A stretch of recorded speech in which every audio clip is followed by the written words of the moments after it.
The 4G team and I launched the Forward Singapore exercise last June because Singapore is at a critical inflection point. We are entering a different and unfortunately a more dangerous world.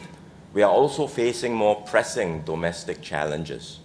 And all these can easily pull us apart and cause our social compact to fray.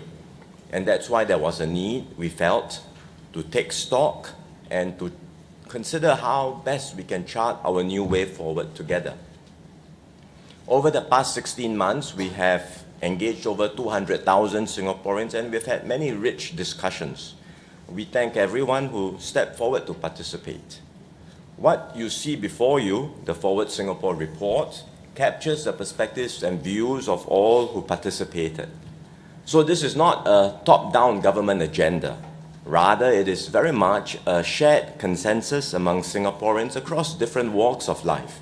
It reflects our collective aspirations and our shared vision for the future. Besides knowing what we want for the future, we also need to figure out how do we translate our aspirations into reality. And so as part of this Forward Singapore exercise, we are making a series of policy moves to take us closer to our shared goals.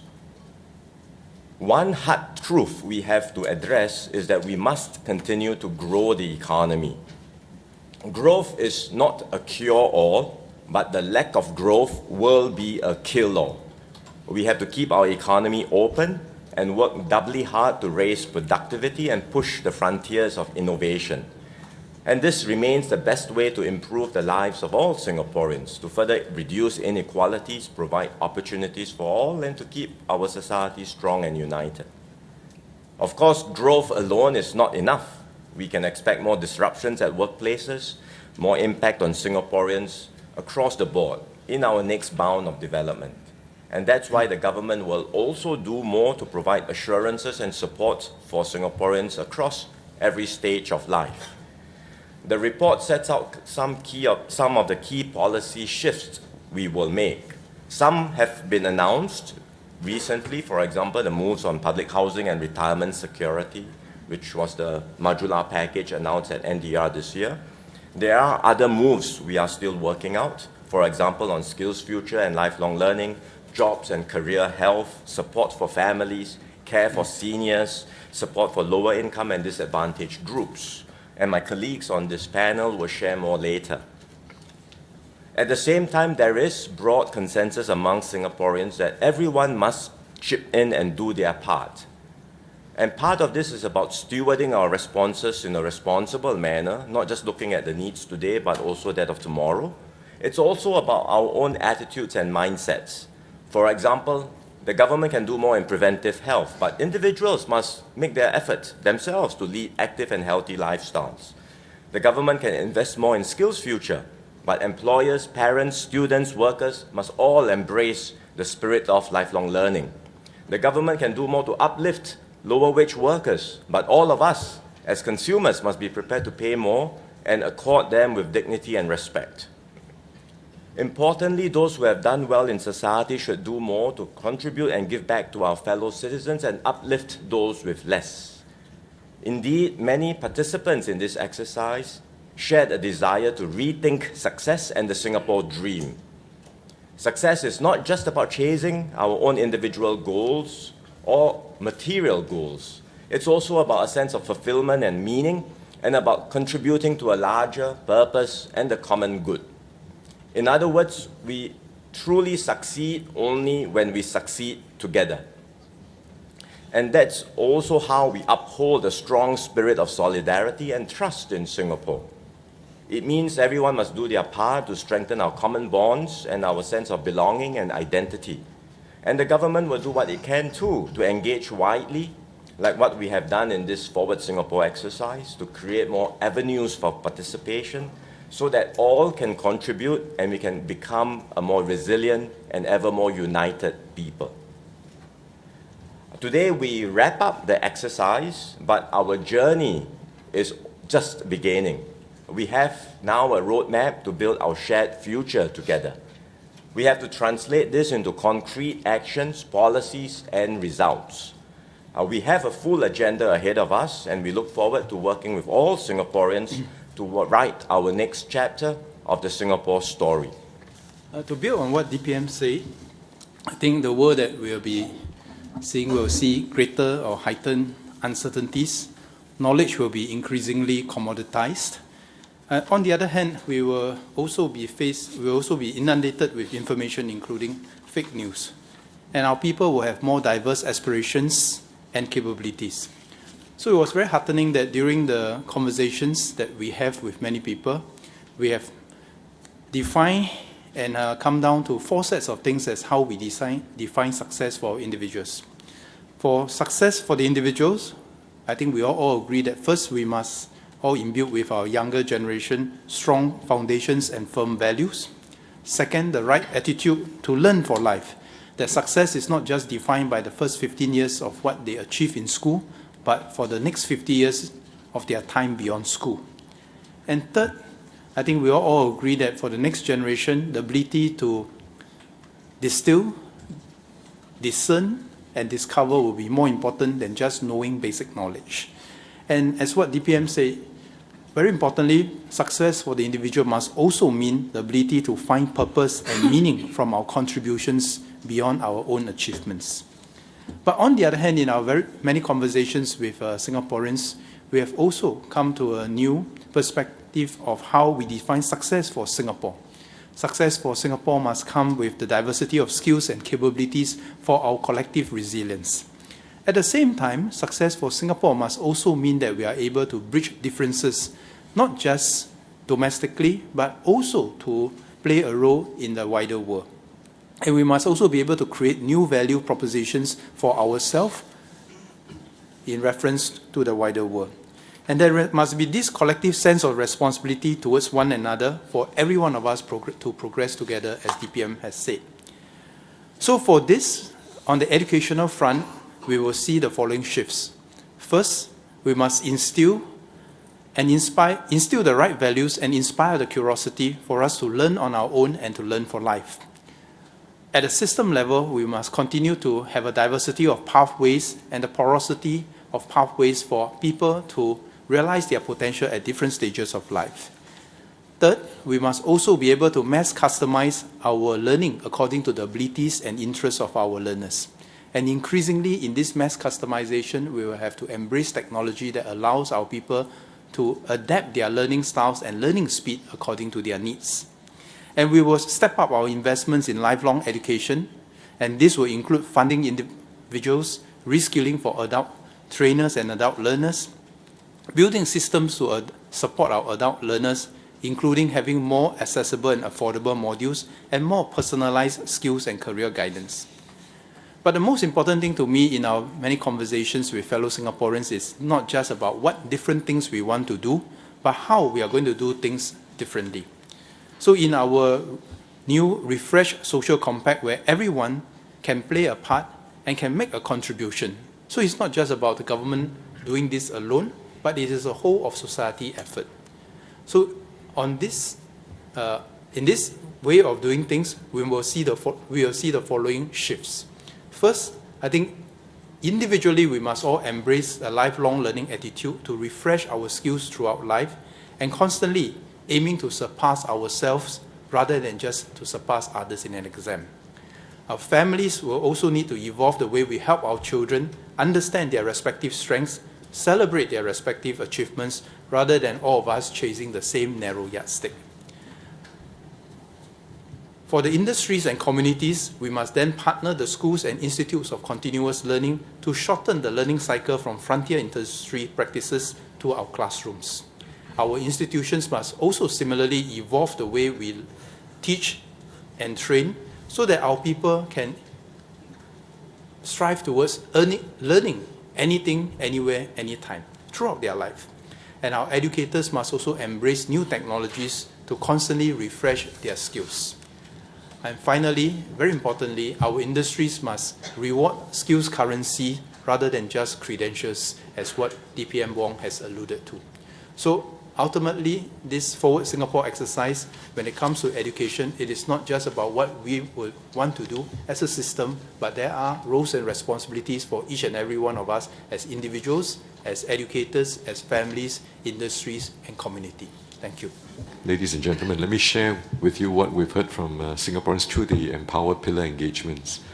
First, in this rapid changing economy, more workers want to be empowered to take ownership of their own careers so that they can better seize the opportunities to match their skills, their aspirations across the different stages of their life.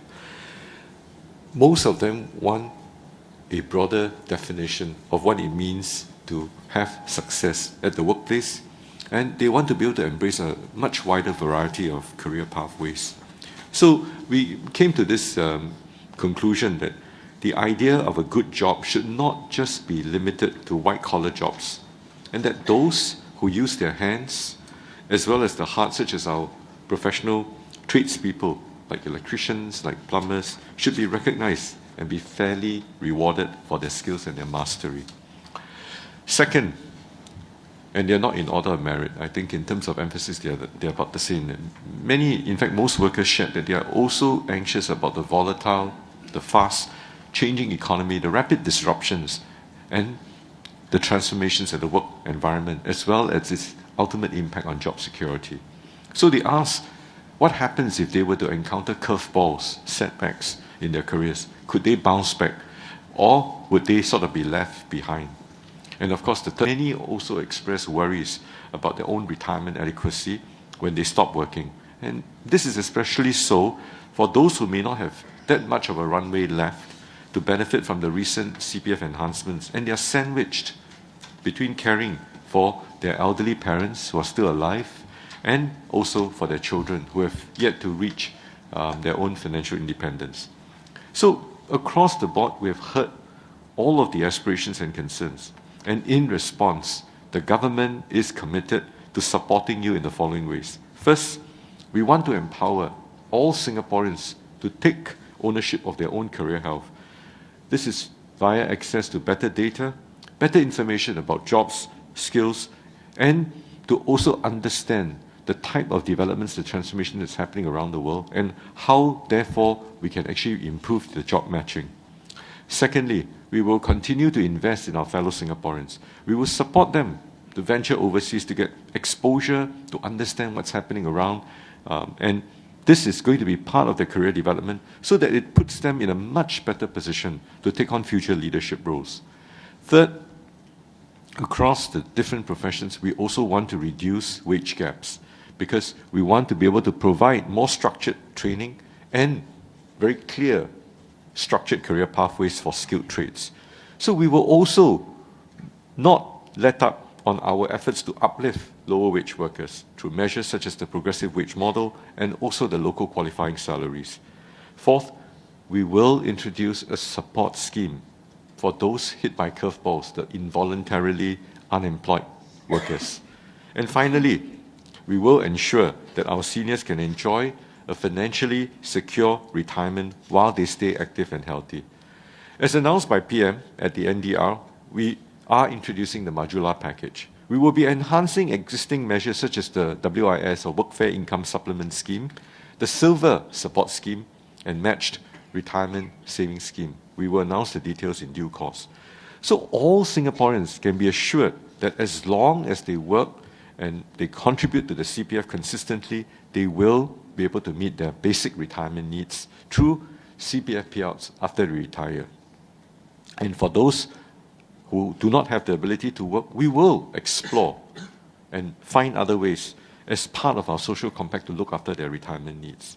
So all these policy shifts that we've just mentioned work hand in hand with existing ongoing efforts, senior employment credit, enabling employment credit, uplifting employment credit, and the upcoming workplace fairness legislation.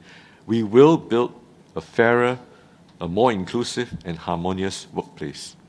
Now, ladies and gentlemen, for society to make meaningful shifts, it will take efforts from all of us, from the whole of society, not just the government alone. We have SecGen here with us. the basic tenet is tripartism. Our employers will have to pay fair wages, support their own employees' career development, their own upskilling. Our workers will take charge of their careers, make use of the available support to seize new opportunities. And the community, the labor movement, will continue to work with the government and industry to uplift all workers, and for all of us, the community, to better appreciate those contributing in hands and heart roles. When we respect and we value the diversity of all of the different career pathways, and when we look out for one another in all seasons of our lives, I believe we can become a more vibrant, a more inclusive society, and to help our fellow Singaporeans lead more fulfilling and dignified lives, where no worker is left behind in our progress, and where all of our fellow Singaporeans grow into the best versions of ourselves. Thank you. I'd be looking at the families section. Now, this is something which is a global issue. Across the board, around the world, families are under stress. Birth rates are being affected, and Singapore is no exception. Our birth rate, our TFR now is 1.04, which is the lowest it has been. So that's one part of it, which is we want to have more Singaporeans so that we can have not just a Singapore core, but a thriving Singapore population going ahead. But beyond that sort of macro picture, families are also what anchor us. Families give us our emotional support. Families are what make it worthwhile. So for us, it's very important to have a Singapore that values families and support families. In the course of the Forward SG conversations, we spoke to a wide range of families at different life stages. So we spoke to sandwich families who have the dual pressures of raising young children whilst looking after parents or grandparents. We spoke to young couples who are concerned about housing affordability and accessibility. And we spoke to working parents and caregivers who need to balance work-life arrangements. And so far, we have been making moves in this space. In affordable public housing, Minister Desmond and the MND team have worked very hard to catch up with the construction schedule, and we recently announced the reclassification scheme. So housing access and affordability of public housing is a key part of it. Second, helping families to balance their work-life responsibilities. So flexible work arrangements will be an important part. And also providing greater assurance and support to families. And, you know, we have made various moves on that recently, the increased baby bonus cash grant, the increased child development account, etc. But what I wanted to say over and above that is where are the directional shifts that are needed? And I believe that there are two key shifts. One is greater role of fathers in child raising. Traditionally, Singapore, like many Asian societies, the mother bears more of the brunt of child raising. But actually, all the research, all the evidence shows that children grow up much more emotionally secure, better adjusted, and do much better in life when the fathers are involved at an early stage. So that is one shift that we need to make. And it's going to need mindset changes. It's going to need work arrangement changes. It's going to need employers on board as well. But my call out really to the fathers would be, please do be more involved. Please support the mothers of your children, because it will make a huge difference. The second key shift is on the flexible work arrangements. As a society, we feel a lot of stress, you know, we've got to balance so many things. But if through flexible work arrangements, we can make a change to that, whilst we want time for our families, but employers will tell you, I need to have productivity, I need to have my revenue, I also need to make sure my business does well. And it will not be possible to keep mandating more and more of this type of leave and more of that kind of leave. But if every sector looks to see how you can make your work arrangements more flexible so that parents can take time off, that will make a huge difference. And this involves a real mindset change, and this is where it's not just government alone. This is where society also needs to take part. So one very simple example, if somebody who would like to be a mother today undergoing fertility treatment takes time off, employer may understand that. But if the husband asks for time off to be with the wife who is having fertility treatment, the initial reaction is probably, how come? Because you don't need to go for the treatment as well. But the wife needs support for that. So the shift will be when the employer's immediate reaction is, of course, you must go and support your wife, and not, how come you have to go? And that kind of shift, you cannot legislate. That kind of shift has to be a mindset shift, a shift of norms, where as a society we move to a nation that supports and values families. So we will be looking at how to do that, and we call on employers, on society as a whole, to help us to make this shift, and it's really known as Singapore Made for Families. Throughout this deliberation of Forward Singapore, I think one recurring core question is, how do we do big things together as a people, once again? Big things and together. Big things in the sense that it will be a major enterprise. It addresses a unique generational challenge. They could be systemic. They could also be cultural and changing norms, like what Indrani talked about, making both parents share more equal responsibility, but big, no doubt. Together in the sense that it will be a collective action between both government as well as the people. It is not new to us. In the early days of independence, we've done some big things together as a people, whether it is setting up the SAF, starting a public housing program, building up education system that is now very well regarded in the world. But I think we need to do it again in a new context with new challenges before us. So the outcome will be good for society, preparing Singapore for the future. And so in healthcare, we realize there is such an opportunity to do something big together as a people. And therefore, we are embarking on a major healthcare transformation. We wouldn't be able to even contemplate this without all the foundation that has been laid over the years. Many pieces have been put in place, but when you want to trigger the change, it's like jumping over a cliff. You stand at the edge and hesitate a bit. Yeah, even with a bungee cord tied to your feet, you will sort of hesitate. Yeah, but then COVID came and pushed us over. We were forced to do a lot of things that we were hesitant about, and after being forced to do, I think it kind of worked and gave us the confidence that we have the support of people, with doctors, with hospitals, with the whole community care sector, that we can pull this off. And so that was what we decided. And I would just summarize, there are three major things going on. One is Healthier SG, you are familiar with. Enrollment is now strong, momentum is strong. I think in a number of months, we should be able to hit 500,000 enrollment already. So we are encouraged by that. Second will be HWell SG, which is Prime Minister talked about it in his NDR and is featured in the Forward SG report. And this is specifically targeted at the well-being of seniors to battle against their biggest enemy, which is social isolation. That determines their well-being in a very profound way. And the third major thing, which has not come out so much, because it's happening in the background, is how we embrace medical advances and technology. Yeah.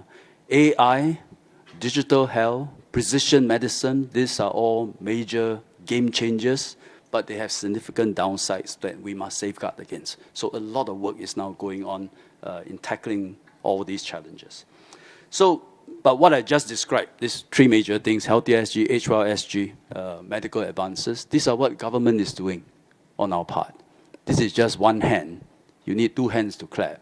So the other hand is really the people. Because individual behaviors determines health. And like what was mentioned earlier, we do need mindset change, norm changes, so that we live differently, we interact with each other differently to create a much more healthier society, something that we can proudly say we are now Blue Zone 3.0, you know.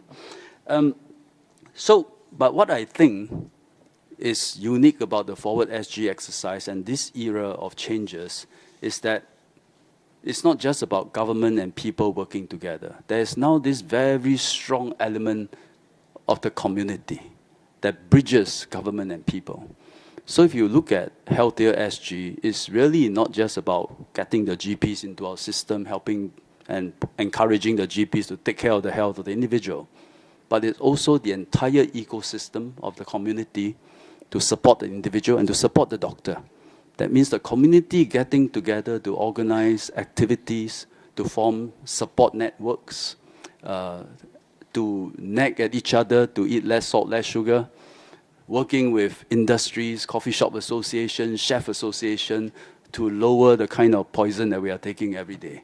And all these are community efforts. When we talk about Age Well SG, it's purely a community effort, meaning working with community to set up the kind of support network for the seniors so that they can live actively and healthily within the community. Age Well SG has been announced and talked about, but many of the details, unlike Healthier SG, has not been announced. We are looking at resourcing the AACs, expanding the AACs, changing their operating models. These are details we have not talked about. MND is working a lot, working on East 2.0, improve the amenities in the house to make it safer, healthier for the aged to live in their own apartments. MOT is working on improving the precincts, especially streets, to make them friendlier. MND, HDB is also working on upgrading and enhancing the precincts so that living in the community, it becomes much more viable for the seniors.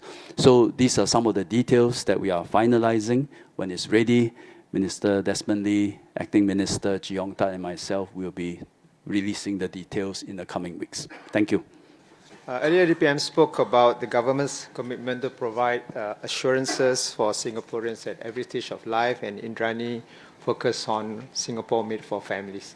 Now, strong families are the foundations of our society, and the bedrock of society, and strong families basically make our country strong.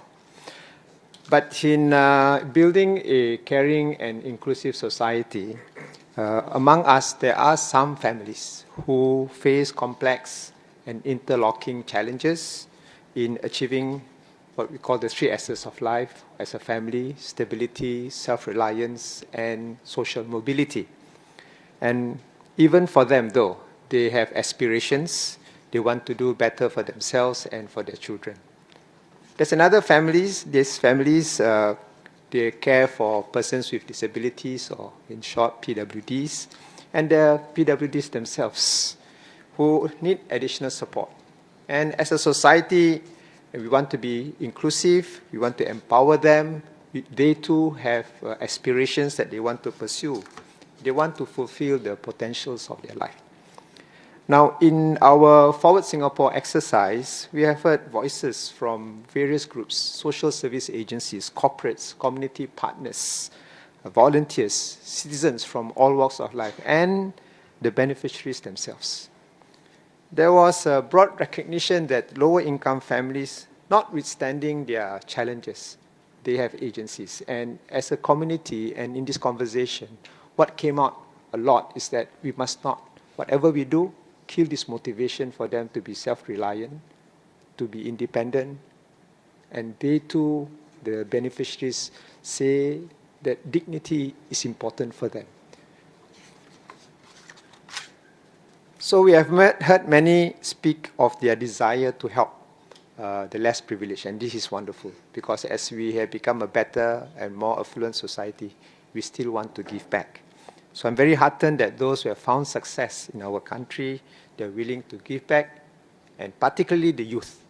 They are not just giving their ideas, they're actually already pitching in and putting their words to action.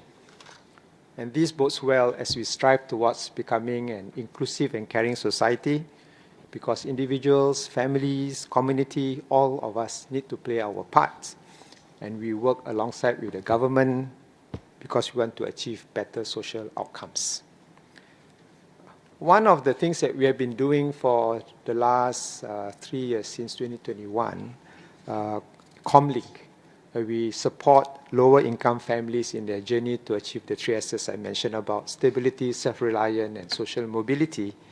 And we have rolled this out in all HDB towns, focusing currently those living in public rentals with children under 21, and also for Kickstart, where we have benefited at least 6,200 children from lower income families.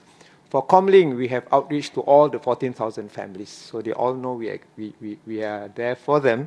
And for the Kickstart particularly, which has started longer, it's a program longer than Comlink, we have seen already positive outcomes. And we are going to go at it and to make sure that improve the possibility for their children to realize their potential in their future. Now, from Comlink and Kickstart moving forward, what will really change is we are moving from social assistance to social empowerment. From social assistance to social empowerment. What will this mean is that we will enhance Comlink to a new program we will call Comlink Plus. This will empower these families that we are now already focusing on so that they can achieve their goals effectively, sustainably, faster, better, and for longer. First, and how do we do this? First, we're going to have family coaches for them. And these family coaches will journey with the families over the long haul, co-develop customized action plans, empower themselves. Like I said just now, agency, empower them to build a better future for themselves. Secondly, like what Yikang mentioned just now, we are working with the community. And we are working in the community in the broader sense because we do need to provide them some form of financial incentive. We need to recognize and supplement the family's effort themselves in uplifting them and working towards their goals. And there are at least 3 simple goals. 1, to own a home. 2, to find stable employment. And 3, to ensure their children get the best outcome from our superb education system. And when we do this, by supplementing them together, we will help ease their short-term pressures, short-term resource pressures, and support them for their long-term plans. More details will be released in the coming weeks. On Kickstart, we will expand the programs, particularly parenting support programs. We step up efforts to raise preschool enrollment earlier than the usual 2 years that many of us will require our children, to attend, particularly for lower income families, because we know from research that these families will benefit most if they attend preschool and for a longer period. For the PWDs, through the Enabling Master Plan EMP 2030, we are committed to making Singapore a caring and inclusive society. And we want these societies where PWDs, the persons with disabilities and their families, to participate and contribute fully. We're developing a stronger ecosystem of support for PWD in areas of lifelong learning, employment, community living meaning living in the community, not in institutions, and access to social activities, living, working, playing, and living with us. Now we all, I'm glad through this conversation that we share the same vision. We have the collective responsibility to uplift and empower families in need. We can achieve more together. We are asking our businesses, our communities to contribute their resources and volunteer their time towards this cause. We work hand in hand with our social service agencies and all partners, including corporates, towards a caring and inclusive society, and that provides opportunities for all and ensure nobody is left behind. Thank you.